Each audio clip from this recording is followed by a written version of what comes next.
दोस्तों, migraine sir दर्द की एक ऐसी कंडीशन होती है जिसमें आपका सर दर्द बहुत ज़्यादा होता है। ये माइग्रेन अक्सर औरतों में पाया जाता है, क्योंकि औरतों में आपने अक्सर देखा होगा कि हर 5 औरतों में से 3 औरतों को ज़रूर माइग्रेन की समस्या होती है। और ये माइग्रेन की समस्या होती क्यों है, इसकी क्या वजह हो सकती है, कौन से ट्रिगर्स पॉइंट होते हैं जिसकी वजह से आपका माइग्रेन बढ़ता है, या फिर कौन से ऐसे ट्रिगर्स पॉइंट होते हैं जिनकी वजह से माइग्रेन होता है, या फिर क्या ऐसी प्रिकॉशन लेंगे जिसकी वजह से आप अपने माइग्रेन को हमेशा के लिए निजात पा सकते हैं।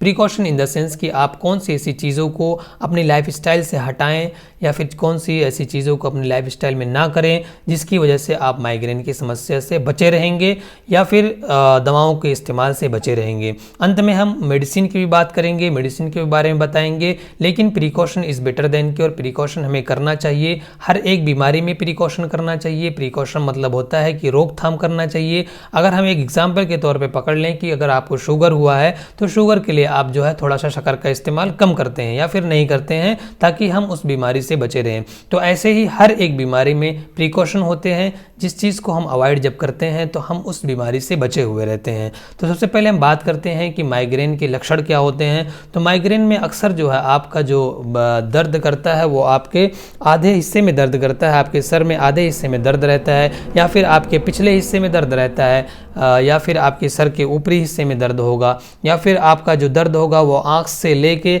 आपके लेफ्ट साइड में दर्द होता है, या फिर आपको राइट साइड आँख से लेके दर्द होता है, या किसी की सिर्फ आँखों के पास दर्द होता है, जलन सा महसूस होता है। ऐसी समस्याओं में अक्सर जो है कुछ लोगों में देखा गया है कि उनको नोज़िया और वोमिटिंग सा भी फील होता है, यानी कि कुछ मिचली सी भी आती है, कुछ लोगों को थोड़ा सा चक्कर भी आता है, कुछ लोगों को उल्टी जैसा महसूस होता है।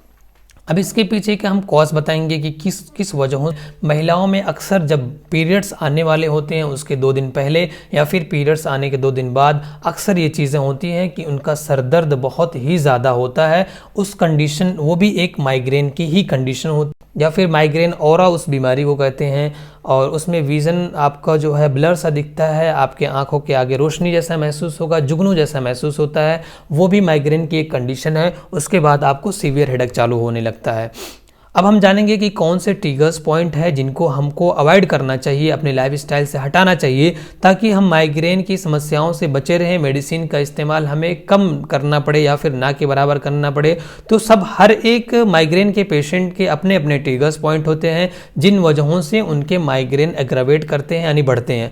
तो हमें अपने ट्रिगर्स पॉइंट ढूंढना है। हम जो ट्रिगर्स पॉइंट बता रहे हैं उनमें से आप अपने माइग्रेन की वजह ढूंढें कि अच्छा, मुझे हो सकता है कि इस वजह से हम अपनी लाइफस्टाइल में ये चेंजेस करें तो हो सकता है मेरे माइग्रेन ठीक हो जाए। तो सबके अपने अपने ट्रिगर्स पॉइंट होते हैं, जिनमें से फिजिकल ट्रिगर्स पॉइंट में क्या आता है कि आप अगर बहुत ज़्यादा कम सोते हैं, या फिर आप बहुत ज़्यादा स्क्रीन टाइमिंग आपकी बहुत ज़्यादा है, या फिर आप नॉइस बहुत ज़्यादा शोर शराबे में रहते हैं, तो या फिर आप जो है स्ट्रेस बहुत ज़्यादा लेते हैं। इमोशनल ट्रिगर्स पॉइंट्स में आते हैं, स्ट्रेस बहुत ज़्यादा लेते हैं, या फिर डिप्रेस रहते हैं, या फिर बहुत ज़्यादा किसी बात को बहुत ज़्यादा सोचते हैं, या फिर आप एंग्जाइटी, हमेशा उत्तेजना में रहते हैं, या फिर ओवर एक्साइटमेंट में अक्सर रहते हैं आप।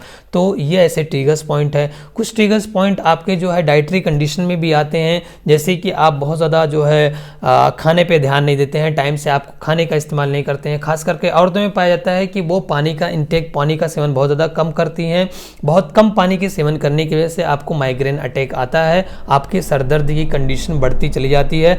अगर आप कि बॉडी में फ्लूइड रहेंगे तो आपके जो है ब्लड का प्रेशर आपके ब्रेन तक जाएगा। जब ब्रेन तक जाएगा तो आपको ऑक्सीजन प्रॉपर मात्रा में मिलेगी आपके ब्रेन को, तब जो है आपको ऐसा महसूस नहीं होगा कि हमारा सर दर्द हो रहा है। क्योंकि जब ब्रेन को प्रॉपर तरीके से ऑक्सीजन नहीं मिलता है तो हमको महसूस होता है कि हमें सर दर्द जैसी फीलिंग हो रही है। तो ऑक्सीजन बहुत ज़रूरी है हमारे हर बॉडी पार्ट्स को। ऑक्सीजन जाने के लिए ब्रेन तक हमें ब्लड की प्रेशर की ज़रूरत है, और ब्लड प्रेशर तभी बनेगा जब हमारे अंदर जो है पानी की कमी नहीं रहेगी, तब हमारा ब्लड प्रेशर अच्छा बनता है। तीसरी कंडीशन क्या होती है कि अगर कोई पेशेंट हाइपोग्लाइसेमिक कंडीशन में रहता है, यानी कि अक्सर उसके शुगर लेवल कम होते हैं, तो भी उनको माइग्रेन का अटैक आता है, या फिर माइग्रेन की समस्या उनको भी होती है। चौथी कंडीशन क्या आ सकती है कि अगर आप जो है बहुत ज़्यादा सनलाइट के एक्सपोजर में रहते हैं, या फिर बहुत ज़्यादा जो है आपका स्क्रीन टाइमिंग बहुत ज़्यादा है, फ़ोन बहुत ज़्यादा यूज़ करते हैं आप, तो उस कंडीशन में भी आपको माइग्रेन की समस्या हो सकती है। और उस चीज़ों को आप अवॉइड करें जिसकी वजह से आपको माइग्रेन हो रहा हो। कौन सी ऐसी ब्लड इन्वेस्टिगेशन या फिर कौन सी ऐसी डायग्नोस्टिक रिपोर्ट कराएं, कौन सी ऐसी जांचें कराएं जिससे हम डायग्नोसिस कर सकें कि माइग्रेन है। तो माइग्रेन के लिए कोई स्पेसिफिक जांचें नहीं होती है, कोई ऐसी इन्वेस्टिगेशन नहीं कराई जाती है माइग्रेन के लिए कि हमें माइग्रेन क्यों हो रहा है, क्योंकि माइग्रेन अक्सर जो है क्लिनिकली आप डायग्नोस कर सकते हैं, आप पेशेंट से पूछ के डायग्नोस कर सकते हैं, पेशेंट खुद बताता है। जब ये लक्षण आपसे मैच करते हैं तो फिर ये आपको माइग्रेन डायग्नोसिस हो जाता है, क्योंकि माइग्रेन के लिए कोई स्पेसिफिक जांच, कोई स्पेसिफिक ब्लड इन्वेस्टिगेशन नहीं होते हैं। आइदर कि वो केस बहुत ज़्यादा कॉम्प्लिकेटेड हो जाए, अगर केस बहुत ज़्यादा कॉम्प्लिकेटेड है यानी माइग्रेन के साथ साथ उसको सीजर आ रहे हैं, उसको फीवर आ रहे हैं या फिर उसको और सारी कंडीशन हो रही हैं, तो फिर आगे की रिपोर्टिंग वगैरह देखी जाती है। लेकिन क्लिनिकली आप अगर देख रहे हैं कि क्लिनिकली आपका वो सिम्टम मैच कर रहा है, जो कि WHO की रिपोर्ट के अकॉर्डिंग है, जो कि रिसर्चर की रिपोर्ट के अकॉर्डिंग है, कि अगर उसको ब्लड विजन हो रहा है यानी कि उसको जो है धुंधलापन सा महसूस हो रहा है, साथ में उसका आधा सर दर्द कर रहा है, या साथ में उसको नॉजिया वॉमिटिंग फील हो रही है, या फिर ऐसी चीज़ों से जैसे कि उसको फोटोफोबिया हो, या फिर उसको जो है लाइट से बहुत ज़्यादा दिक्कत होती हो, या फिर उसको जो है फोनोफोबिया हो, उसको साउंड से बहुत ज़्यादा दिक्कत होती है, ऐसे कुछ लक्षण अगर उस पेशेंट के साथ मैच करते हैं तो ये जो है माइग्रेन की डायग्नोसिस बनती है।